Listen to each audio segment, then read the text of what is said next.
Welcome to How to Be a Digital Marketer, or more precisely, how to add digital marketing as a valid and very successful part of an existing business you may already have. Adding a bit of digital marketing on as a sideline can be a great way for you to attract a little bit more revenue. This is a live webinar. My name's Dante St. James, and you can ask questions along the way if you're attending live with us right now. But if you're watching this later on YouTube, please whack your comments below and we'll answer those as they come up. And don't forget, if you are watching on YouTube, smash on that subscribe button so you can see all this stuff as well. If you don't know what I'm talking about with YouTube, it's okay. I'll explain that all in just a second. Let's share my screen and get this show on the road. Really messed up my whole metaphor then. The Digital Marketing Institute says that even in 2020, the demand for good marketing digital marketers is far outweighing the supply. That has not changed in 2021. I can guarantee you there is still every digital marketer that I speak to, every person who's established in the world of digital marketing, web, social media, all that kind of stuff, they're overrun with work right now, and they're always looking for more help. They can't get it all done. So if you didn't think that the world was already full of too many digital marketers as it is, you're probably thinking in the right way. We really need a lot more people working in this particular part of the industry, not only because there's great new ideas that come from new people, but just quite simply, we can't keep up with all the demand. This webinar is thanks to Business Station and the Australian Small Business Advisory Services Digital Solutions Program. It's an Australian government initiative through AusIndustry, delivered in Western Australia by Business Station, in Queensland by Regional Development Australia Brisbane, and Treaty Business Consulting in the Northern Territory. Today, we're going to look at why digital marketing, why you should get into it, whether it should be something that's more of a sideline hustle or a side gig, or whether it's something you do as a full-time change your career or a pivot in the business you're doing now. We'll look at whether you go for a more focused approach to a digital marketing agency. So whether you want to specifically do something in digital marketing that you feel is your area of expertise, or if you like to go a little bit more broad and be more of a general digital agency. We'll also look at some of those skills you need, as well as how to get people to help you out as well, because you cannot and you should not do all of this all on your own. You should be getting together with as many people as you possibly can to get the best resources you possibly can. What I do is way too much. As you can see on this screen, there's so many badges, and that's about half of them. I've got so many more. They're all over the place because I'm way too busy as a digital marketer, doing too many different things with too many different people and getting way too many certifications and associations. Right down the corner, that's my name. If you want to look for me on any sort of platforms like Instagram, LinkedIn, Facebook, TikTok, Clubhouse even. I'm Digital Dante on Clubhouse. If you ever want to do that, hosting quite a few rooms in the next couple of weeks, talking about digital marketing specifically and collaboration too. So let's get it underway. Why in the world would you want to start working in digital marketing? Well, the first reason is that the skills of digital marketing are 100% learnable. These are not things you're going to be killing someone with if you don't get it right. This is not surgery. This is not veterinary science. This is not rocket science. It's not something that has people absolutely depending on you for their very lives.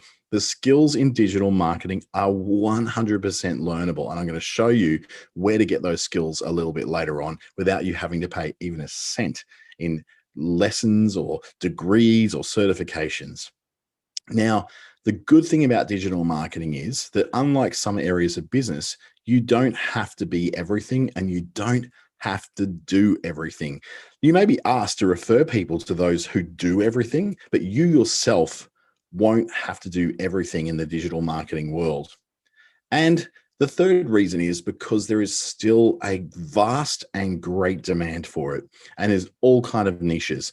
Even in a country like Australia, where we don't have the population of, say, the US or Europe, where going to a niche may seem a little bit maybe a bit unwise because you're thinking, oh, is there going to be anyone? Is there enough people who will be in this niche? I'm telling you now, there is, because digital marketing is that area where it requires very skilled people who are very skilled in a very particular kind of skill.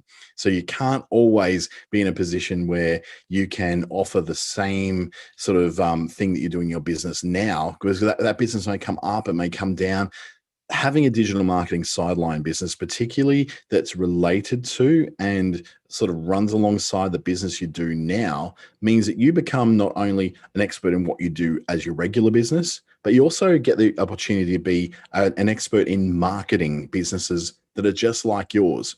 And if you think that's a really bad thing for competition in your marketplace, you don't actually have to work with other people in your marketplace. You can work with people outside of that as well, outside of just people who maybe run parallel to what you do. If you're running an online clothing retailer, for instance, you can be a digital marketer that helps other online clothing retailers that perhaps don't work in your particular niche. If you're selling shoes, then you may help people who sell swimwear or may sell intimate wear, or they may sell dresses or menswear, something that doesn't really impinge on your territory too much. So you're not necessarily giving away all your secrets for free, just to people who are in the same boat as you and cannibalizing your audience or your customer base.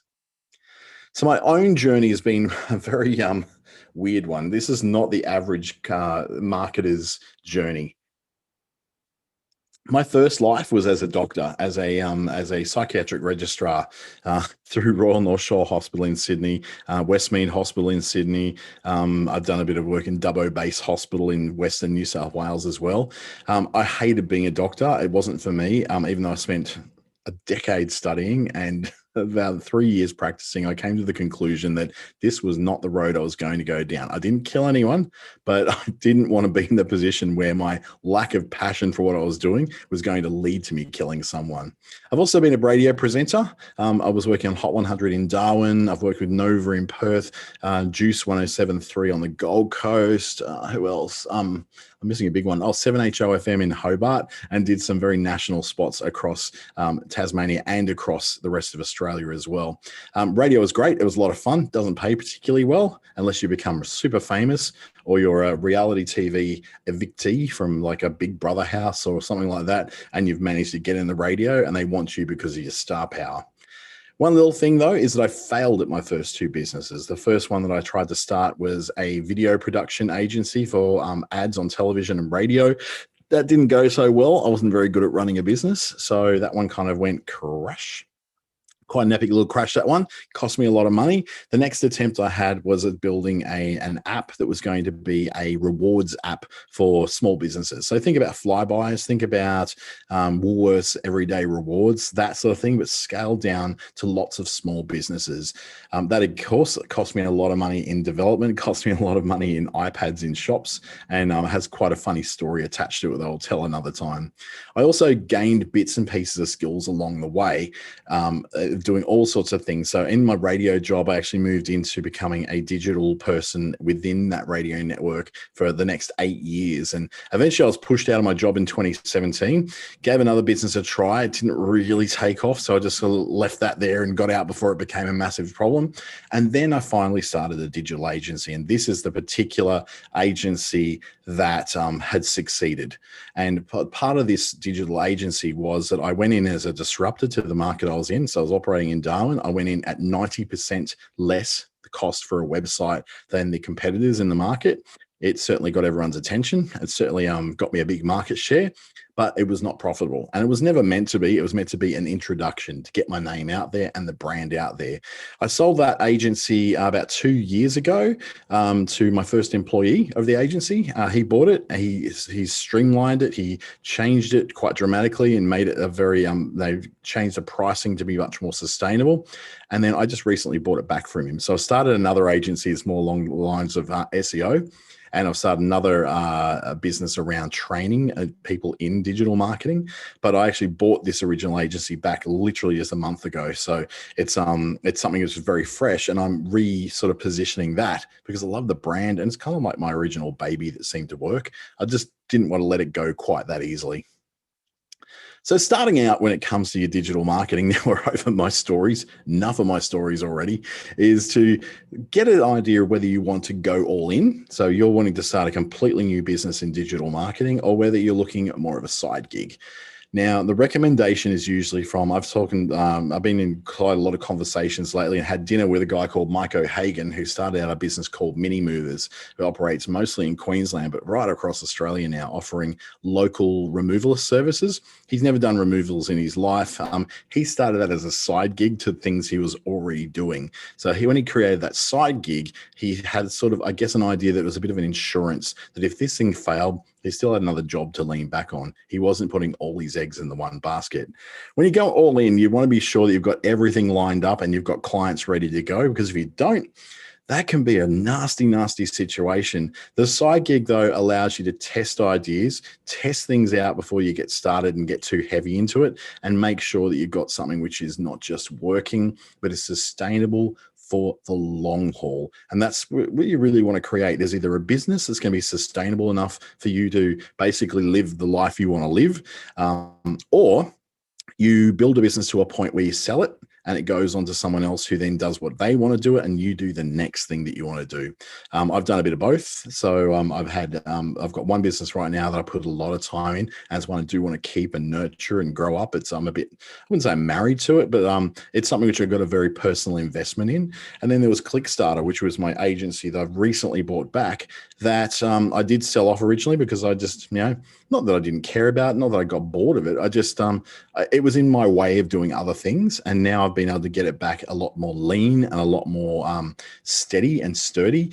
It's something which I'm able to do a lot better at. So if you decide to go all in, you can go, yep, I'm going to focus on this one thing. I'm going to do it in business hours. I'm going to do it like right there, those times when, when people expect to be able to get in touch with a digital marketing agency or any kind of agency or any kind of consultant. The bad news is, if you're going to go all in, is that you may have no clients to speak of, and you may have quite limited skills. So we kind of handle this a little bit further into this webinar, in that the limited skills thing can be fixed. They're just skills you can be learned. Remember, I said before that one of the great reasons to start up a digital marketing agency is because every one of the skills can be taught and they can be learned really, really quickly.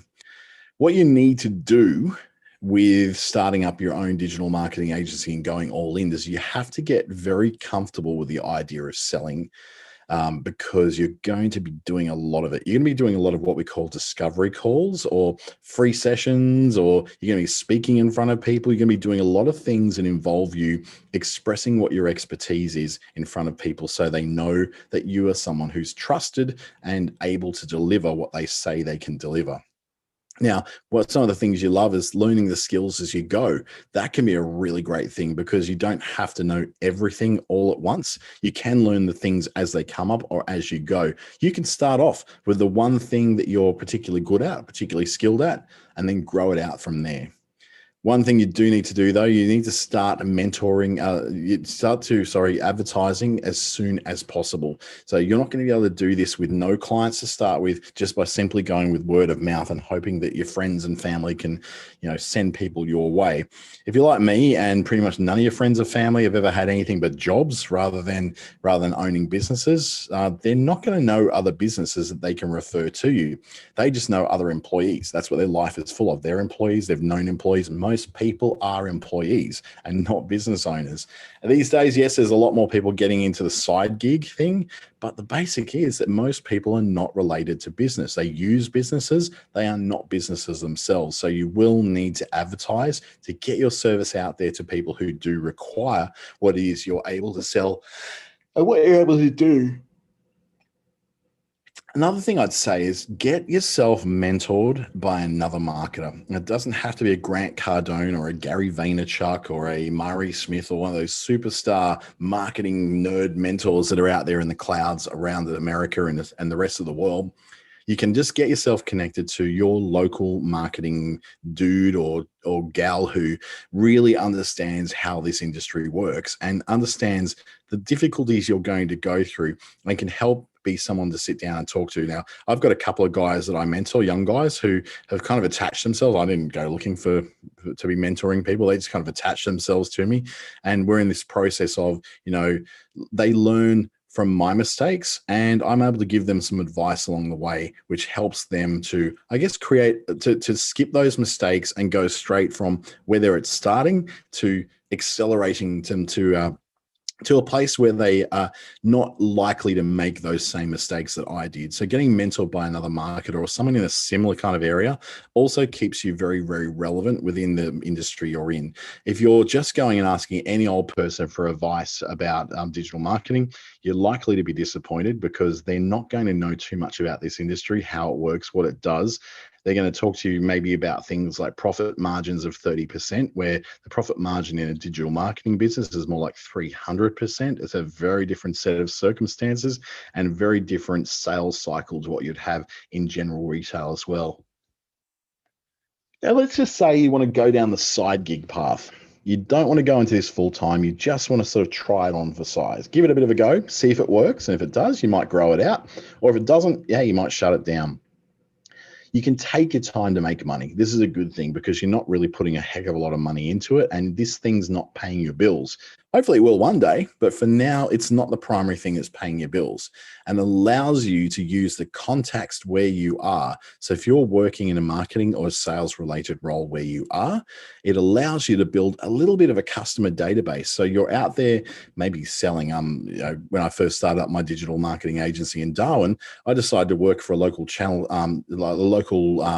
TV station to go and learn how to sell. So I get out there and meet people and see what it is they really wanted. Now, eventually it got to the point where I was selling more of my products than I was selling of the television station's products. And so that was a bit of a problem. Not that they saw it at that, they allowed me to do it. It made me a better salesperson for my business, but also gave me a friend for life that always refers people back to that particular that particular TV station, because I believed in that product enough that I go, yeah, this thing can actually work for small businesses too. Using those contacts where you are right now allows you to go, okay, this person, I know that they do this thing. I know that this is their business. I know that this is the thing they're trying to achieve. Once you know them, you can start to find products of yours that may fit them. So in your new business you're starting up, you might be a web designer, and you know that people who are starting up businesses do need websites to help with the search engine optimization factor of getting found on Google. So you want to work in that area. Great. You know people, it gets you started, because remember, you're probably starting from a base of no clients whatsoever. Now, building a client base and accelerating your business could be a whole other workshop where you sit down and brainstorm this with people who are experts in growth and fast growth of businesses. That's not me. I kind of stumbled and fumbled my way through it all. But one thing I do know how to do is start digital agencies. So I started 3 of them, sold 2 of them, bought back 1 of them. I know how these things work. Now, the bad thing about the side gig approach is you are going to be working longer hours after work. You will not be able to avoid this. You can't just say, oh, I'll just do this in my lunch break. You're not going to get the time to get the work done if you're just doing it in 1 hour a day. Gary Vaynerchuk's quite famous for saying that the best work on a side hustle is done between 7 p.m. and 2 a.m. I'm guessing that means maybe a 7-hour sleep if he sleeps into 9 a.m. and nobody does. So he's probably worked on the idea that you can sleep about 5 or 6 hours a night and still be able to run that side gig. Tell you now, it's not really how it's going to work. You're going to have to put in extra hours. If you're going to work a full-time job to pay the bills and you want to build a side gig, you're going to have to do this. And it took me 3 years. 3 years of working a side hustle that came from getting home at around about 4:30, 5 o'clock in the afternoon, basically having a shower to freshen myself up, making my dinner, and then sitting down at around about 7 p.m. and working till at least midnight, nearly 7 days a week to get this thing going. It does take work. Now, I tried to do mine very quickly, so it did take me a lot more work to get it to the point I was doing, and I was doing a lot of wrong things as well. Like the things that I would not recommend you do. I didn't specialize. I did everything. I'd recommend probably you specialize in the area that you are interested in or have some skills in, or that you'd like to become more skilled at. And it's going to take a while to make enough to live on. Again, it took me 3 years to do that, to the point where I could actually hop out and then go, I no longer need to work a full-time job. I can now work for myself, and the business is now enough to sustain me. So it will take a while. It's not going to be a quick thing. It's going to take some years. This is not going to happen in 3 months. It's probably not going to happen in 6 or 12 months. It may take 18 months to 3 years to get a side gig to the point where it's going to work. This is not a sprint. This is not a get rich quick scheme. You want get rich quick, go join Amway, go join Isogenics, go join doTERRA and sell essential oils for them. They promising get rich quick all the time. This is not the way to do it. Side gigging won't make you rich quick. Yeah, sure, you might get lucky on a Bitcoin campaign where you might be able to, buy some Bitcoin at a low and sell it at a high and live off that. I certainly know people who've been able to do it, and great for them. They're bored, brainless, and they're sitting over a laptop 24 hours a day. They don't seem to have much freedom in their lives, but they tell you they've got it.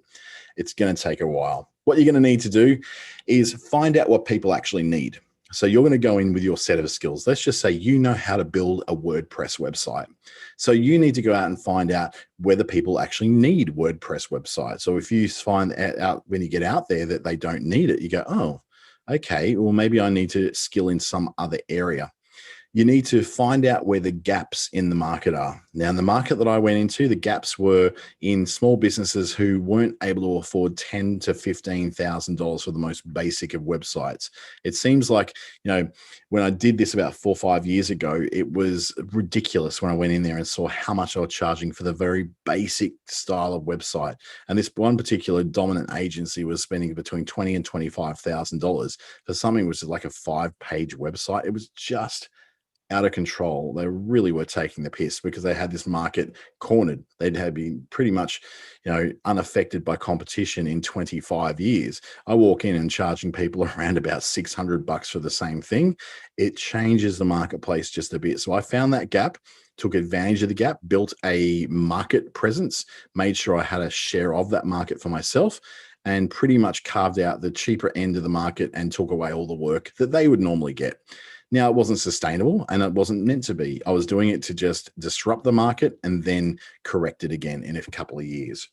You also have to see what free resources are out there, because when it comes to side gigging, you're going to have to learn skills really quick. So those skills may be using things like WP Beginner if you want to learn more about WordPress, going to Wix Academy if you want to learn how to build websites on Wix, Facebook's Blueprint if you want to learn more about how to use Facebook as a business, or Google's Digital Garage for a lot of general digital marketing and SEO related stuff, where you might be able to learn a bit more about that and get those skills up and going as quick as you possibly can. And the other thing that you may need to do as a side gig is you start to network like crazy. Because as we'll cover up a little bit later on, you cannot do this thing on your own. Even when you're side gigging, you cannot achieve every part of digital marketing all on your own. Some of it is going to have to be done by other people. You're going to have to do some outsourcing or some hiring or something that's going to take some of that work off you, because the reality is it's still just a side gig for you. You're still working a full-time job. Eventually, you might have the luxury of being able to go, I can get my full-time job down to part-time and take on a little bit more work. My friend Sylvia has done that with her job. Funnily enough, at that television station, she's able to be stepped down to 4 days a week instead of 5. And she's now able to work a whole day on her particular business and a weekend day. So 2 full days, and then her evenings as well. So she's now got her business to the point where it's starting to scale out of being a side gig to becoming more of an ongoing concern for her. So what type of marketer do you want to be? Do you want to be a very focused marketer on a very, very specific niche of what the marketing world offers? Or do you want to work on a lot of stuff? Like you're this kind of person who's give me a shiny object. Oh, there's Clubhouse. Oh, there's TikTok, jumping into those kind of things. Well, if you want to be a focused marketer, there's a few things you need to understand is, I guess, what the areas of marketing that are available to you, especially in the digital realm. So this is a bit of a breakdown on screen of roughly what they're like. So you're looking at things like websites and e-commerce. Now they can be broken into two completely Different approaches to websites. Now, one could be something that's more of a portfolio-based website or an online catalog or a business card. The other is e-commerce, which is all about Shopify, BigCommerce, WooCommerce, all those platforms that allow you to sell usually physical goods online rather than selling services or selling time for money.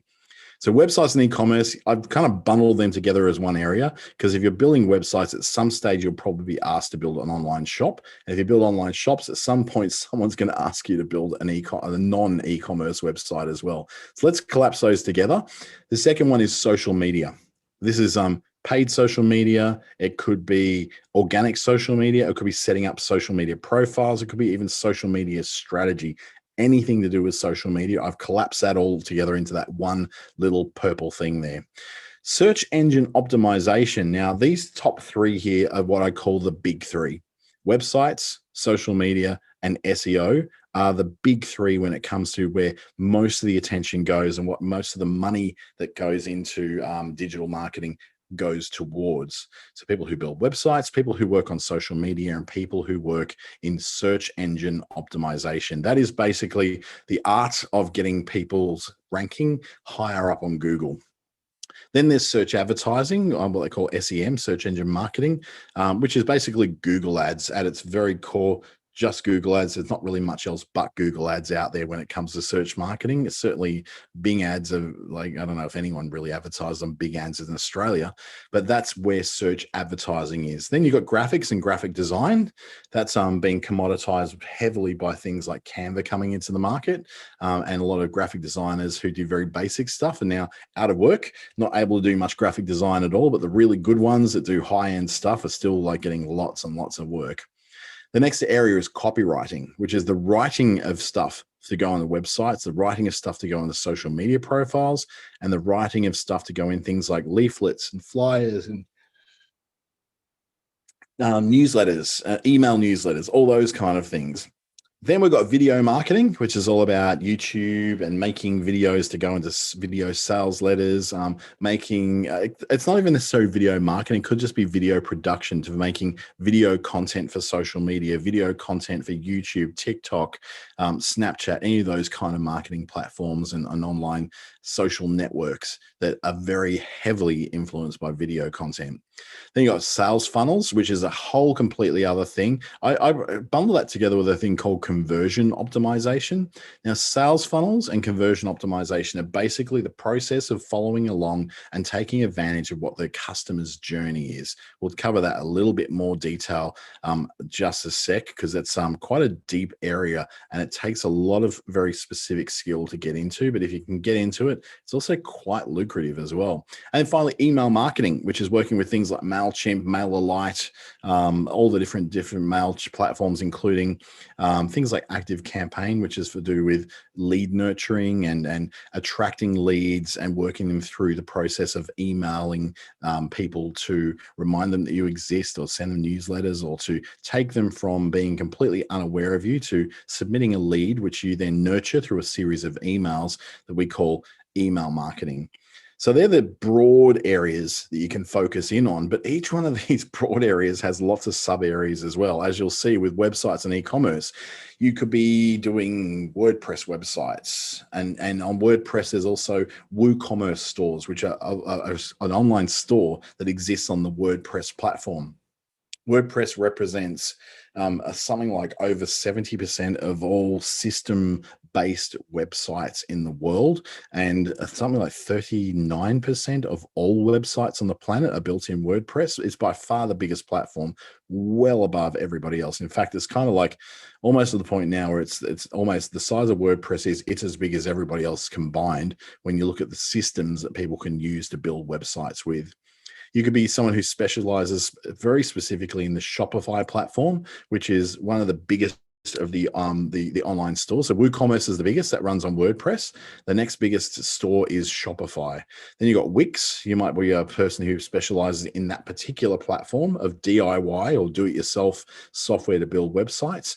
And then there's Squarespace as well, which is often associated with a lot of graphic designers who want to get a digital marketing or web-based business often running, not just to build their graphics, but to start to build websites as well. So you often find those. Domains and hosting is another area. Now, very few people are making a living out of domains and hosting websites, but it is quite a nice little sideline because quite often you don't have to do anything with it.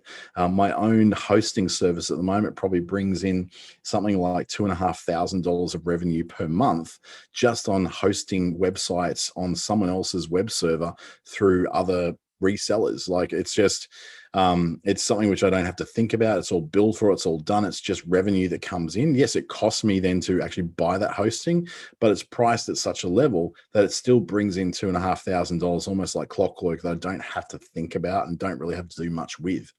And there's other web builders, things like Doodah and Weebly and Square Sites as opposed to Squarespace.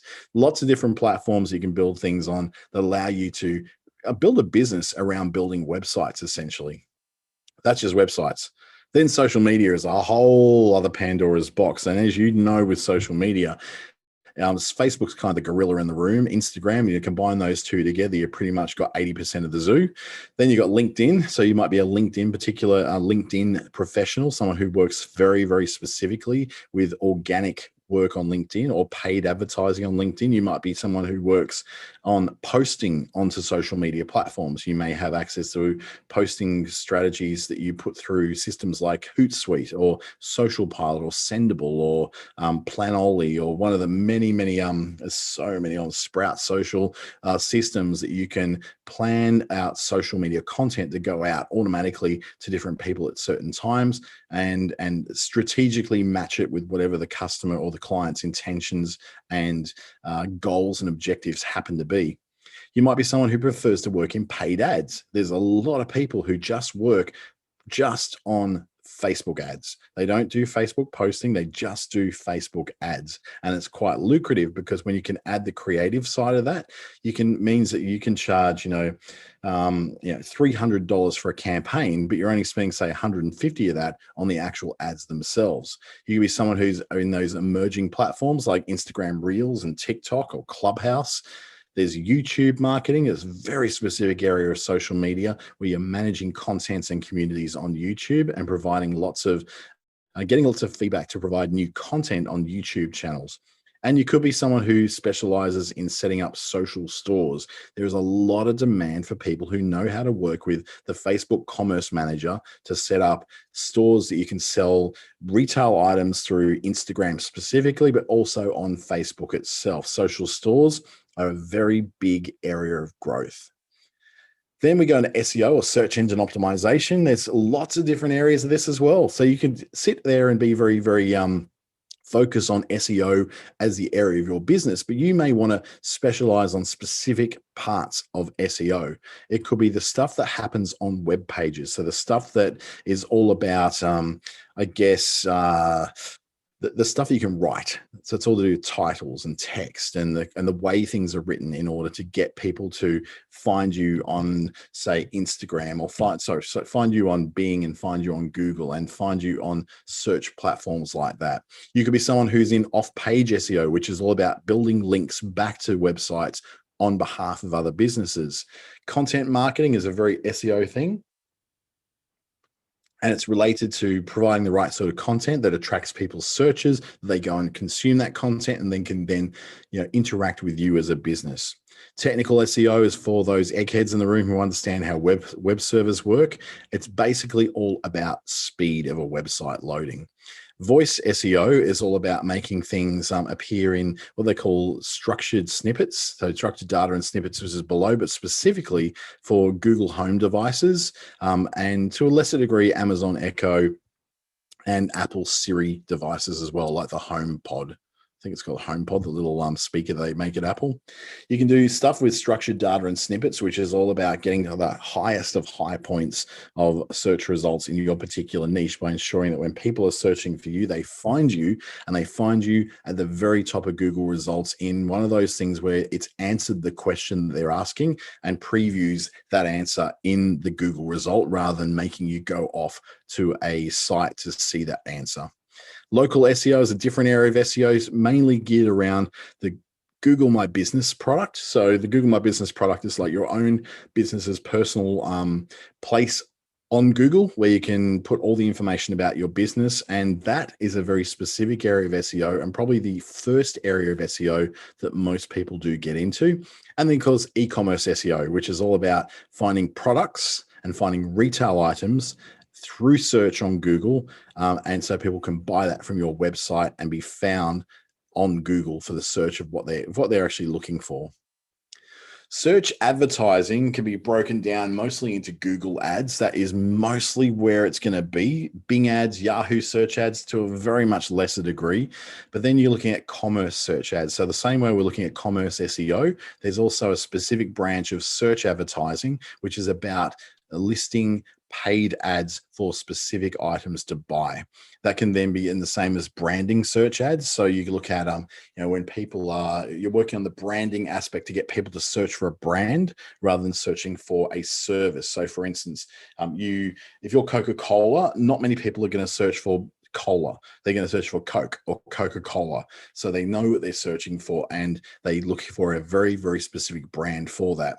Mobile search ads are very, very different again to desktop search ads, and most search is now happening on mobile. So essentially, mobile search is the default of what search is. And there's areas like keyword research and brand hijacking. So they're very specific. It sounds worse than it is. It sounds like such a horrible thing to do, but it's where essentially you can be a certain electrician. Let's call you white plug. I've got a white plug on my desk right here that I'm actually got in front of me. White plug air conditioning, and then you, as black plug air conditioning, write ads that are targeted at people searching for white plug air conditioning. So that's a very specific area of search advertising as well. Then graphics. You got social media graphics, Photoshop editing, infographics, ebooks, presentations, graphic ads, web graphics, flyers, business cards, banners, vinyl signs, all that sort of stuff you can get into as graphics. That's all digital marketing as well, because all these things happen on digital devices like laptop computers and iPads these days. So there's lots of areas you can get into. And whilst I wouldn't say it's necessary for you to become a graphic designer, a digital marketer who is a graphic designer who just does ebooks, there is actually a market for that. Or a graphic designer who just does work on web graphics, there is definitely a market for that. But when it comes to graphic design, you're better off being a graphic designer who does a little bit of everything so that you can then cross those boundaries. Because when people come to you and say, I want a brand, here's my brand, I want you to do my brand guide, they're not looking for you to do things that are social media posts. They're also looking for things that they can use on hard areas such as signage, vehicle wraps, stickers, magnets, all sorts of stuff, right down to business cards. In fact, business cards are what probably graphic designers' bread and butter these days. For copywriting, if you're a writer and you really love the English language, one of the areas you can get into is blogging, writing blogs or writing for SEO or writing for what I call conversion optimization, which is a very specific skill that you go through to rewrite content on a website to take it from being something which is more about brand and position and general content to something which is like zeroing in right down to get someone to do a very specific thing at the end of reading that particular article. There's brand writing, instructional and how-to writing, really useful when you're doing things for like YouTube, for instance. Technical writing, where you're writing manuals and technical how-tos. There's storytelling, which is a very specific kind of copywriting, which is all about expressing a brand or a business's story, or at least knowing the story that the customer has in their life and knowing how to match your particular brand to that story. And there's people who write proposals and tenders and grants and quotes. There's certainly a market for that. Grants, applications, and tender responses are a huge industry just on their own and can be really, really lucrative too. Video marketing. This list never ends, does it? It's all about YouTube videos. So that's the longer format stuff. You might do hosting on Vimeo or some area like that. You can put it on short format stuff on social media. It could be video that's used in ads, for television ads or for Facebook ads or for video ads on other platforms, especially like TikTok. Very specific kind of format of video for that. It could be you're making digital documentaries or even mockumentaries, or the kind of documentaries that aren't really a documentary documentary. They're kind of all about you and your product, but they're being really cleverly written, that they're really quite immersive. I remember watching a very long time ago, there was a thing called The Search, and it was by Quicksilver. The one year that Kelly Slater did not win the World Surfing Tournament Pro Circuit thing was the year that he went on The Search that Quicksilver had sponsored. They put him on an old boat that had been converted to go around all the islands of the Pacific and go searching for the perfect wave. He was looking for the best waves in the world. That was the year that Mark Occhilupo won the World Surfing Championship, and then Kelly came back the next year and won it again. So the reign was very, very short indeed. So that sort of thing in a documentary, instructional and how-to videos are a very big deal, huge deal on YouTube. If you can get the how-to video to the top of the rankings on a particular subject that lots of people are searching for, you will get lots of business. Demonstration videos, corporate profile videos, or what we call omni-channel video, which is something that can be used across cinema advertising, digital billboards, websites, social media, YouTube, and other channels like television as well.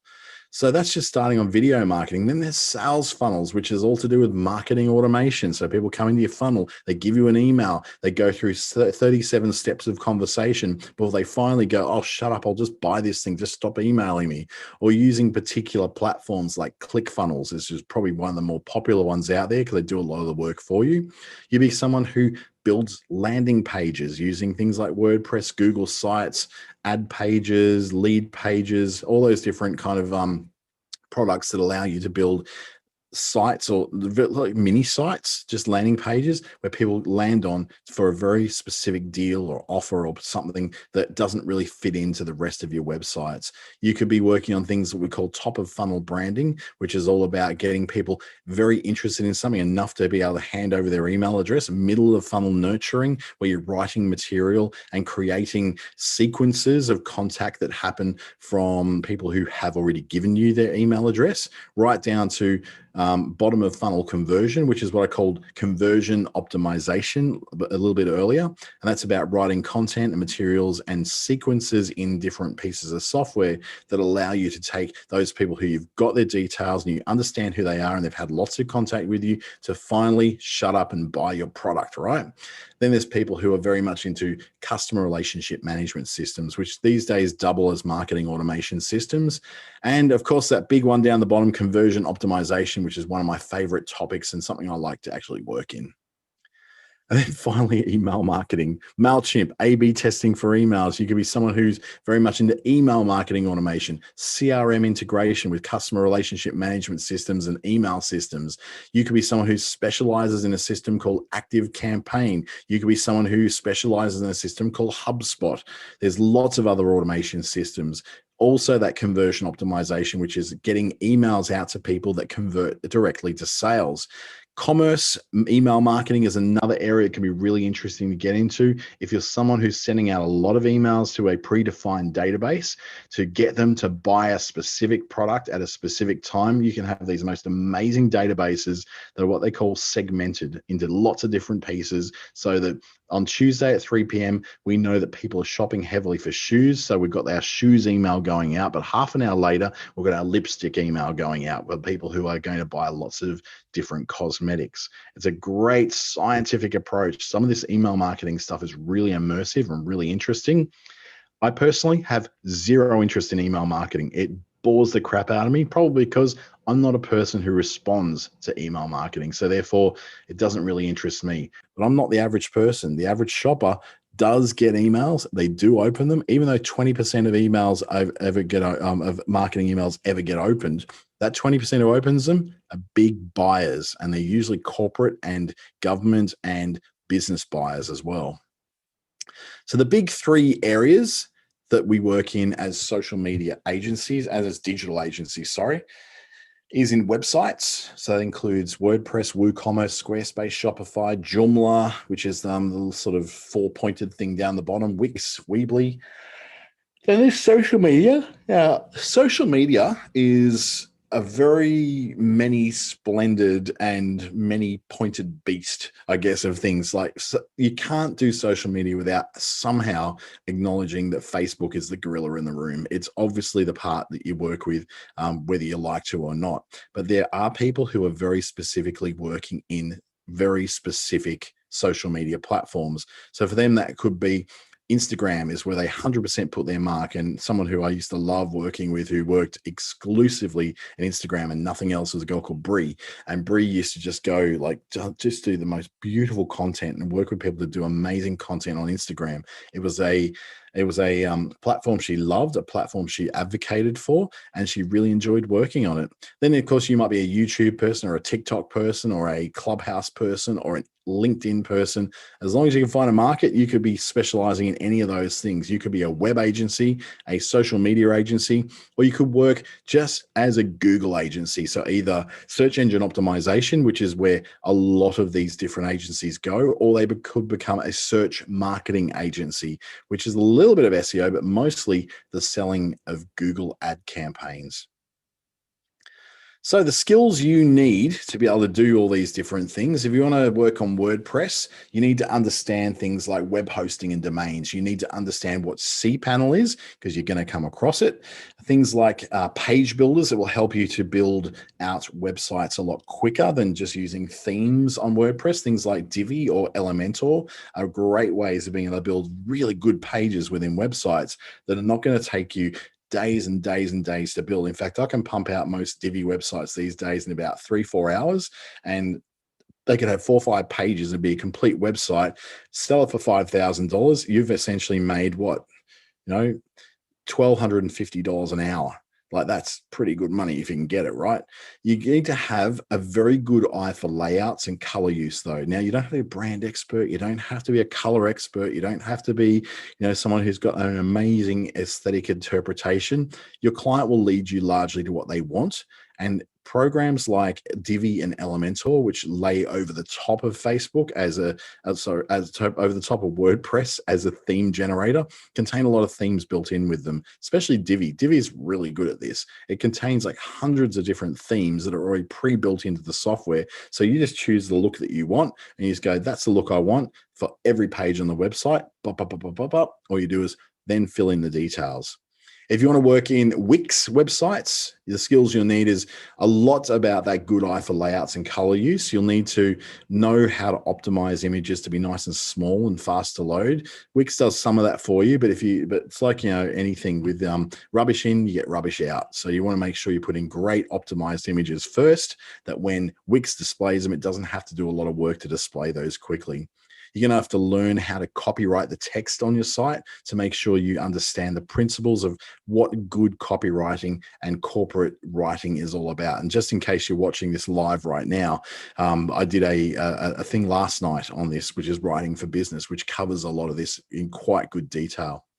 And all those various add-ons that come with the Wix platform, such as the newsletter add-on, the e-commerce add-on, the customer relationship management add-on. Knowing what those add-ons are and how they can help your client out will make you a far better Wix consultant and teacher and provider of Wix websites as well. And then finally, you look at e-commerce, and this is where you understand the difference between those platforms. WooCommerce, Shopify, and BigCommerce are the big 3 in Australia. The others are pretty much small or very non-existent. Understanding how payment systems like PayPal and Stripe and Square work and how to integrate those into a shopping system, you'll need to know how to do that. You'll need to understand how shipping companies work and how Australia Post works and how to then build those things in. Some of those like BigCommerce and Shopify have plugins that will do a lot of that shipping calculation for you. But if you're not really going to do that and you just want to go with the easiest possible integration, a flat fee, you just need to know how to use shipping within those platforms to create that flat shipping fee.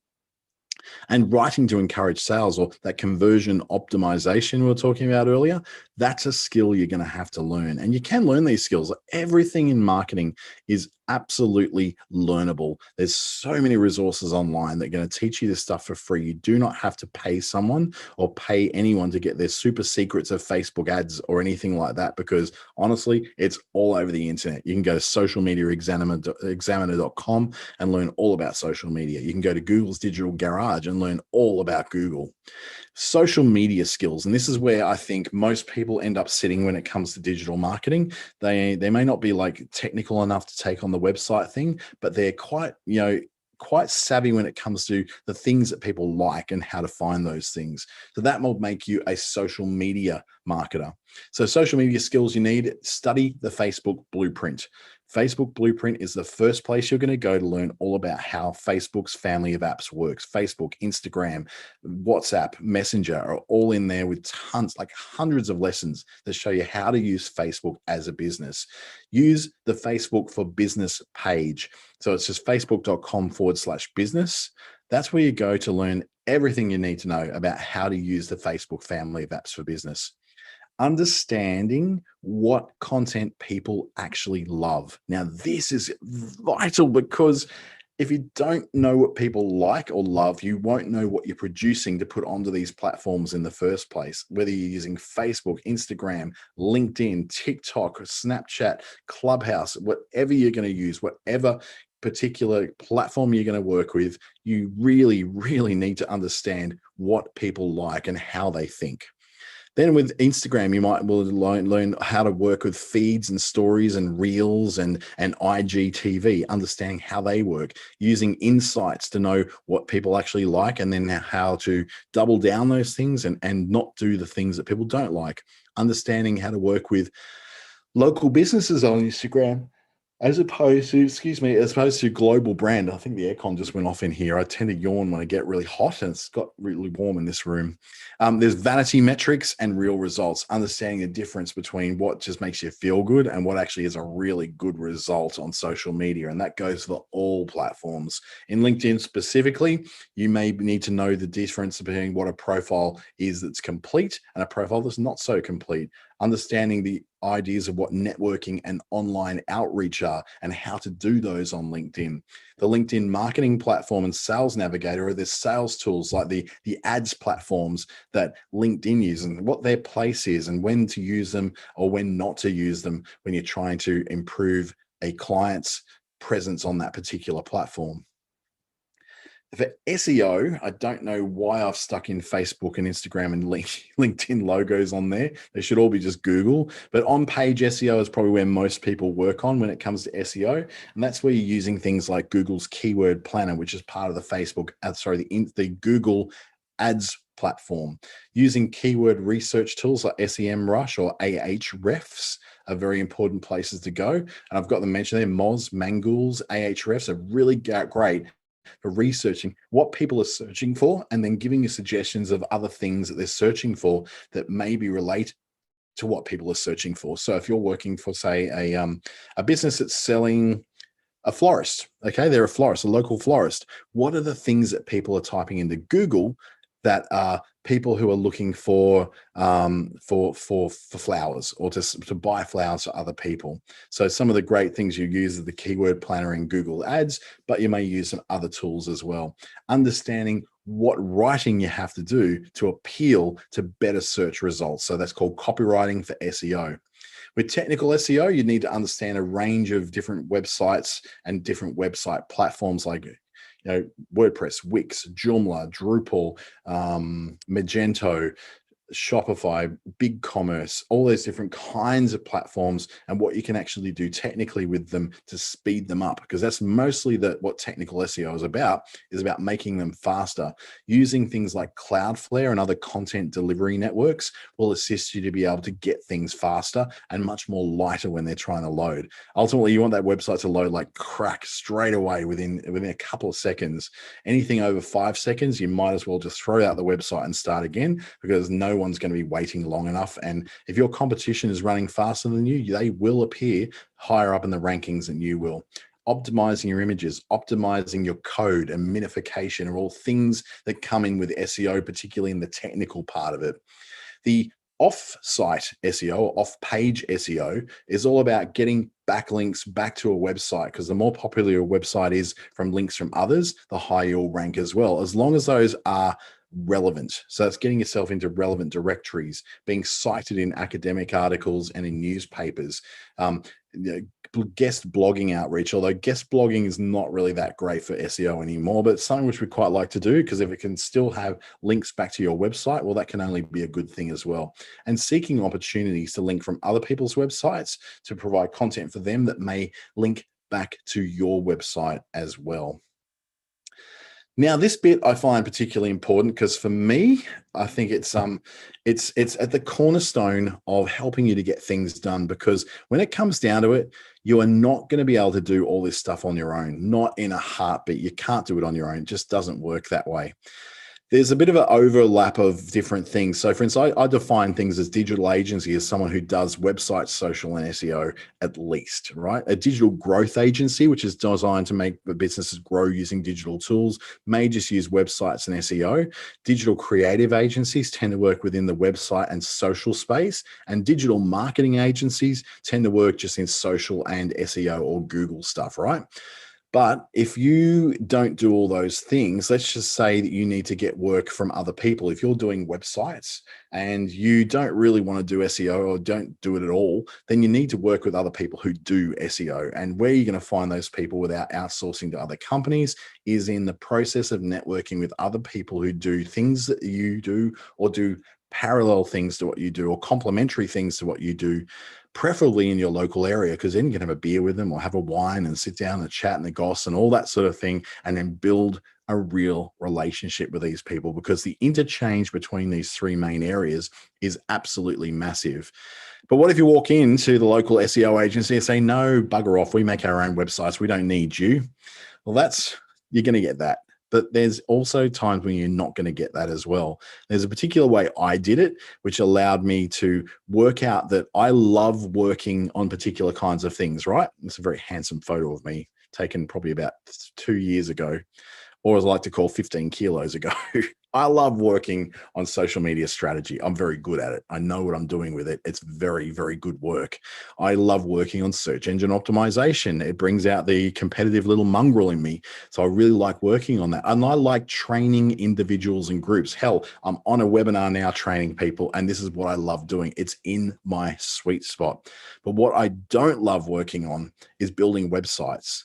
I don't like doing social media posts. It just bores me. I don't really enjoy that kind of work, especially when it's for someone else. And I don't really enjoy making videos either. It's not something that sits at the core of the things I love to do with my life. The problem is, and there's a bit of a dilemma, is that my clients mostly want new websites. They mostly want ongoing technical support and IT support, and they want help with posting on social media.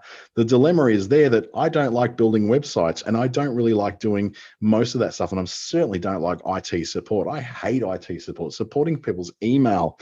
Oh my goodness, it's the most horrible thing to have to do, because it just never seems to work. And it's such a vital core part of their business. So it all goes wrong. So who does the work that I prefer not to do? If I don't want to build a WordPress website, I got Jaden, who again does WordPress websites for me. If I don't want to do the copywriting, I got Nairi, who's in the same town as me, who does great copywriting. Graphic design, I send it off to Jess, or I send it off to Rachel, or I send it off to Christy, who are all amazing graphic designers in my town. Social media content creation, I send off to Amanda, because Amanda is really, really good at making social media content that people love to see. I don't want to do drones. I don't want to spend money on drones. I have no interest in drones. But if I'm working with a real estate agent who wants drone footage, I know to go to Bruce and I know to go to Charlie, because they both do that stuff. Sylvia is my video production girl. She knows how to make TV ads, knows how to make videos, instructional videos, training videos, all that stuff. I'll leave that to her. Chatbots, I go to Gunjit, because he knows what he's doing with these things and been working with them for years. Photography, Charlie's my photographer. He takes my headshots for me, seems to know how to make me look like not a dropped pie. So I love his work. So I always get him to do the photography work for my clients. And social media posting, that's where I just outsource that to a particular set of people in other states. And in some cases, when I really need a lot of help with it, I can go offshore to somewhere like the Philippines, where the strategy, the creation of the post is done, but the posting and the monitoring and the watching of everything can be done by people in, say, the Philippines or other countries, or just, something you can put interns and trainees on, where you're not spending a heck of a lot of money on doing what is essentially a really repetitive task that's not really something you want to be spending time and money on. But I would say, if you want to start yourself up as a digital agency, the first thing I would do is do Google's Digital Garage, particularly their online marketing, or what they call the, I think it's the Digital Marketing Fundamentals course. It's certified and it's free. You just do it, and it's going to give you the whole big I guess, an overarching view of what the digital world is like, and the digital marketing world particularly. So you can sort of get an idea of the things you may like to do. So just go to learndigital.withgoogle.com. You might want to screenshot that one. So I'll give you a couple of seconds to grab a screenshot. Learndigital.withgoogle.com. Or you can just watch this a little bit later on YouTube. Facebook for Business, in their blueprint, it's called Facebook Blueprint, is probably the best place to go to learn specific skills and how to use the Facebook family of apps, Facebook, Instagram, WhatsApp, Messenger, as marketing channels. So go and learn that, all 100% free, and it's Facebook's official word on that. I'm a Facebook Blueprint trainer myself. There's 7 of us in Australia, 5 now actually. 2 people dropped out, so 5 Facebook Blueprint trainers in Australia, and I'm the only one in Australia who's also globally certified to deliver these courses as well. So that's why I'm doing it right here on things like the ASBAS Digital Solutions Program. And you can also join groups like Facebook's groups called the Boost with Facebook Australia group. So it's called Boost with Facebook Australia. That's the address. But if you just put in Boost with Facebook, the Australian one should come up in the search within Facebook. You can join that and sort of ask questions when you need them, connect with trainers like myself and others who can help you to get started in that big, broad world of digital marketing, particularly using the Facebook family of apps. Want to learn more about WordPress? Go to wpbeginner.com. This place is a broad place to get lots of stuff that you need to become an effective builder of WordPress websites. Want to get something a little easier to get off the ground? Don't want to deal with web hosting and domains and all that? Go to academy.wix.com. Now, Wix is much more DIY, but there is a huge demand for people who know how to build great looking and highly effective websites using the Wix platform. And if you want to know about SEO, Moz has an excellent learn how to do SEO guide. So it's designed for small businesses to do their own, but you read between the lines. If you learn how to do it for small businesses of all different kinds, you can become an SEO agency yourself. SEO is a scientific process. You just go through the process and you do the work, and it works. Just that most people don't do it because it takes quite a long time to be effective. If you're patient and you play a long game, SEO might actually be a channel for you to look into if you're looking to become some kind of digital marketing agency of some description. And I'd love us to connect as well. I'm very, very open to new connections and giving advice and helping people to onboard into the world of digital marketing. It may seem counterintuitive for someone who's got a digital marketing agency to encourage other people to open up digital marketing agencies. But as you can see, I work with lots of people who work in digital marketing. I outsource a lot of work to them as well. And I can't do everything. And I don't want to do everything, quite frankly, because some areas of digital marketing bore me to tears. So I want to be able to avoid those as much as I can and work with other people who are professional and know what they're doing in those specific areas. So if you'd be interested in having a chat about starting up your own digital marketing agency, understanding what the pitfalls and what some of the pros and cons are, and how to get started, some of the systems you want to get started, I'm available for ASBAS Digital Solutions consults, free ones if you've never done one before.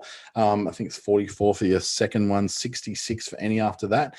Or you can just reach out, ask me a question through my email, through Facebook, through LinkedIn. I'll be more than happy to connect with you and sort of get you started on that world of digital marketing. Now, speaking of digital marketing and agencies, That's not a real agency behind me. That's a video background. So I just wanted to make that clear to you that I'm not sitting in my office right now. I'm not at all sitting in an office. In fact, I'm sitting in a hotel in Cairns at the moment. So that's my real background. So I'm about to go out and grab some dinner very shortly. So thank you so much for joining me this afternoon. I hope you managed to get some really good information out of that. And please do reach out if you'd like to talk more. I'm Dante St. James. I'm complete. And I hope you enjoyed doing a bit of work on your business, not just in your business today.